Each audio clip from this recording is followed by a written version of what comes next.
You cannot escape from death. You know, my biggest complaint with Tekken 8 is that the game just offers too much reward for everything you do, you know? It's just not much risk involved. You could do whatever with any character, and the chances of you being punished or being stopped or being countered is just not really existent. You know, and here's the thing about Tekken. Tekken was like, and the developers said this themselves. They said that Tekken as a series, as a franchise, was more so about defense, right? But then with Tekken 8, this is the first time where the series is aggressive or offensive. That's not truly bad. Offense isn't bad, but it's the fact that defense is non-existent, but then also it's the fact that there's very little counterplay to the offense. Like, it's one-sided offense. You know, it's not both players having the equal ability to dish out offense. It's literally whoever hits who first, and then that's how the match is decided. And you know what's funny about going from defense to offense? So playing defense requires skill. We all know this. To break throws, it takes a lot of skill, a lot of training. To throw a throw,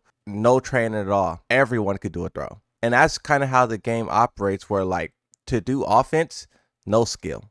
To do defense, it takes a lot of training. Not only does it take a lot of skill to stop something, but there's at times only one or two specific ways out. Where in like Tekken 7, you had a lot of good decisions. You could either like do some sidestepping, you could do some backdashing, you could do some hard reads to start crouching to punish, or like trying to evade the low and whatnot, right? So it's pretty interesting how, you know, it's like not only do your defense have to be perfect, but it's kind of like everything is a knowledge check in a way. Like I remember seeing on Twitter Inconsiderate Raccoon saying that you know, they were showing the Zafina low mid like launcher type of thing. And they were showing how you can sidestep it. And bro was like, I didn't even know you could sidestep it. But that's what I mean. It's like, you know, in the past where you had a lot of different ways that you could counter, now you have one specific way. And if you don't know that specific way, you basically just have to sit there and wait for them to stop. I would like to think that season 2 would fix it all, but we know with those +5 mid attacks that a portion of it will still exist. But you know, the attack that Anna has, where she has a +5 mid,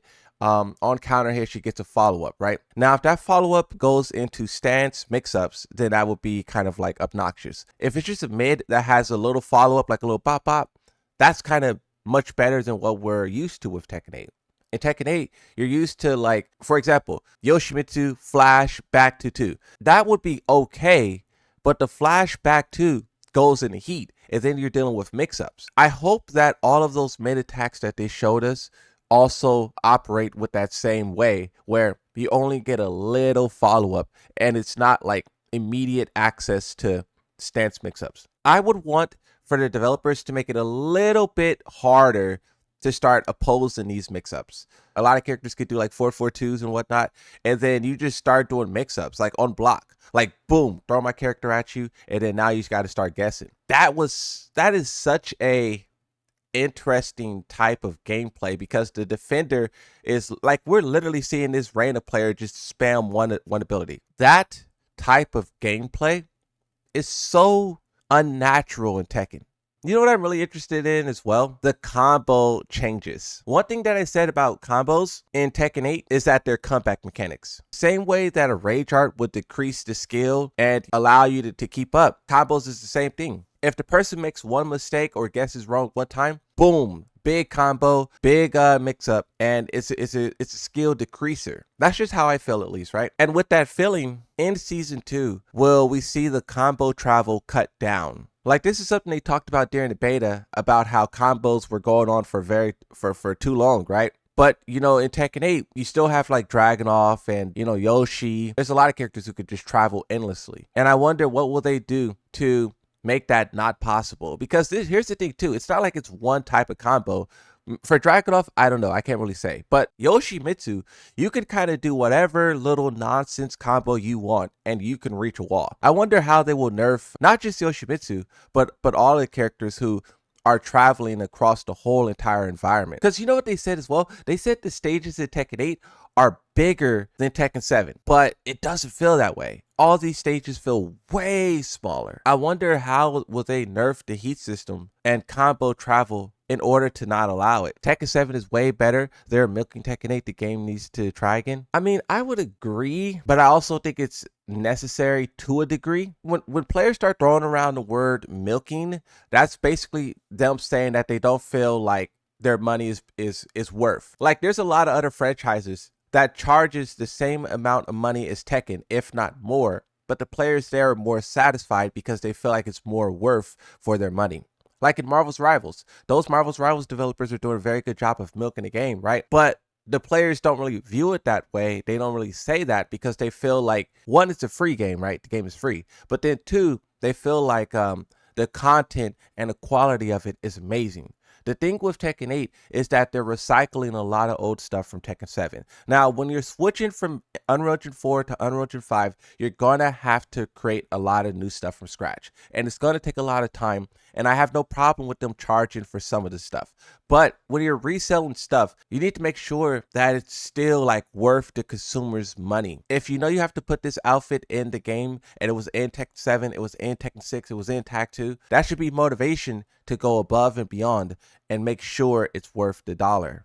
But they kind of don't do that. I think they are getting better though with their monetization. The Battle Pass 1, in comparison to the final one that we've gotten for season 1, it was a night and day difference. $40 if you want the characters and the stages. That's a lot. That's a lot. And you don't even know what you're paying for. I mean, you have an idea, right? They said 2 returning characters, well, 3 if you want to count Anna, and then a new character, right? But it's like, people are already forming their ideas on who those characters are. And I think some of those ideas are very unrealistic. And if they're paying for the Battle Pass or the Season Pass going off of their unrealistic expectations, they're going to be disappointed. And I think we're going to see the same thing happen at the end of Season 2, where players aren't satisfied. Now, at this point, if you end up being one of those players, I think that's really your fault. How many times do you need to buy a bad DLC pass, whether it be for Tekken, Street Fighter, any game? How many times do you need to spend money on a game before you realize that it's your fault as well, right? You know what I think is also interesting? There's a petition that was created to encourage the developers to add previous Battle Pass items into the store so people can unlock it. Let's say you just buy Tekken 8 right now. You would have missed out on an entire year of battle passes, and someone created a petition basically encouraged the developers to bring those battle passes back. They said to put them in the shop and you could just buy the bundle, but I have a better idea, is that, you know, when you complete the battle pass, they have the extra bonus levels. For the people who missed out on previous items, the bonus levels should be those previous items. But for people who already have those previous items, then the bonus levels should be what they are now, and then boom. That's something that I always thought about, but seeing like other players also become more aware of the content that's missing is definitely one that I've been thinking about, you know, because Tekken is, we love the customization, right? And I personally don't want new players to miss out on all of the customization just because they showed up late. I know how difficult it is to customize a Yoshimitsu, a Kuma, a Leo, a Jack, or whatever, right? And doing so with restricted options because you discovered the game later. You know, on this topic of the DLC characters being locked behind a paywall and you can't lab it, I think there's an easy workaround. 1, you should be able to look at the replays. I think you can do that. 2, I think you should be able to do punishment training against DLC characters. 3, I think you should be able to tell the game what moves to do, because I do think these DLC characters are very powerful, very pay to win, very obnoxious, and not being able to lab it and just have to figure it out on the go. I mean, it takes a very long time. Like, for example, Clive, bro. Clive is a character who I still pretty much haven't learned the matchup. I just don't experience him that much. I just don't run into him that often. Even though he is a very popular character, for some reason I don't run into him. When I do, I just get bodied. And then also, with not being able to like experience him more and understand what the character's doing, I feel like declining the rematch because it's just nonsense. And I'm not buying the characters specifically to learn them, to lab them. And I have so much faith in them too. I have so much faith. That's the fun part. The fun part isn't being upset. The fun part is having faith that it will get better. If you don't have faith, there's no fun for you. But for me, yes, sir. If they don't appease their core audience, there won't be an esports scene, and they need that. You bring up a very good point. Harada once said that Tekken 7 succeeded because of tournaments. And with Tekken 8, they made it be a spectator game because of that. They want to build off that tournament environment. That's why they did Arcade Quest, to give the average player that tournament experience. This is why they did a lot of things for Tekken 8. And you're 100% right when you say that they need tournaments because they admitted that themselves. So if the tournament players are unhappy and borderline quitting and going to Street Fighter, it doesn't exist.